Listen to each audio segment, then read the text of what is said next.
Avatar: The Last Airbender, episode 12, I believe. This is one of the best episodes of the series. This is the episode um, where we learn Aang and Zuko's backstories, kind of. So, spoilers. This is one of the most important episodes of the show. If you want to watch the series for the first time, this is the moment that majority of fans will tell you that they fall in love with the series. This episode, The Storm, is perfect. This is in the, probably best of the series and best episodes of all of television, kind of race here, because it's just that fucking good. This episode's great. So in this episode, you got Aang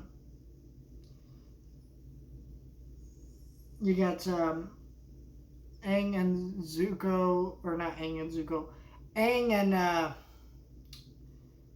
Katara and Sokka, our gang. They show up at this town. Sokka gets a job working with fishermen, just doing some money and help out. And the dude realizes Aang is the Avatar, pisses him off, says, "Get the hell out of here. You were gone for 100 years. What the hell? You abandoned us." And Aang's clearly very hurt by this. So we know as the audience that Aang didn't do that on purpose. He was frozen in ice. But we also don't know exactly why Aang was frozen in ice up until this point. And then you got the parallel journey here of this episode with Zuko.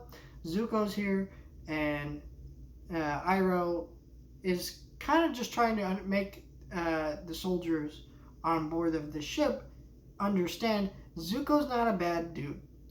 Zuko has been through some tough shit in his past that they probably wouldn't even understand or know about. And so he's trying to make them basically understand that and be a little bit kinder to Zuko, because Zuko, had to fight his own father, and he was technically doing the right thing. He was standing up for Fire Nation soldiers and understanding that there was a risk to what they were doing. He stood up for his fellow soldiers, but in the Fire Nation, that was seen as unacceptable. The Fire Nation scarred his face and banished him and told him to go find the Avatar, and then he can come back home. And I love how in this part of the story, Iroh says something beautiful. Nothing will be the same when he gets back, because one of the Fire Nation people aboard the ship, of the crew, says, "Oh, that's why he wants to go find the Avatar. It's his only way of things returning to normal." And then Iroh just replies back, "There will be no normal." And I love that moment because it shows you everything that happens in season 3. In season 3, I know we're not there yet, but you really do feel what Iroh's saying. It will not be the same. Zuko returns home. He's not happy. He hates it there. He's frustrated, right? And that's his journey. And that's kind of what's interesting. So, yeah, after this moment, Zuko was literally scarred, metaphorically and literally. And in some ways, it changed him for the better overall in the grand scheme of the show. And that's what's beautiful about his journey. Aang story, them telling him he's the Avatar at a young age, trying to rush him to become the Avatar, is just a tragic story. And when he gets frozen in ice, and then this episode actually really does hammer that point at the end of the episode where we find out all the Airbenders are dead, where Katara comforts Aang, calms him down, and says, "We are your new family, me and Sokka."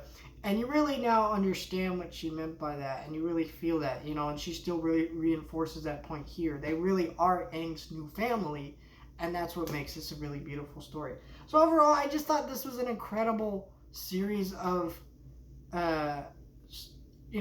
character backstories that are really well woven together, and you see parallels between the characters. There's so many layers that I haven't even talked about this episode I could read into, but so many people have already done that. I really just recommend that you go watch this for yourself. My words do not do episodes like this justice. Fucking incredible masterpiece.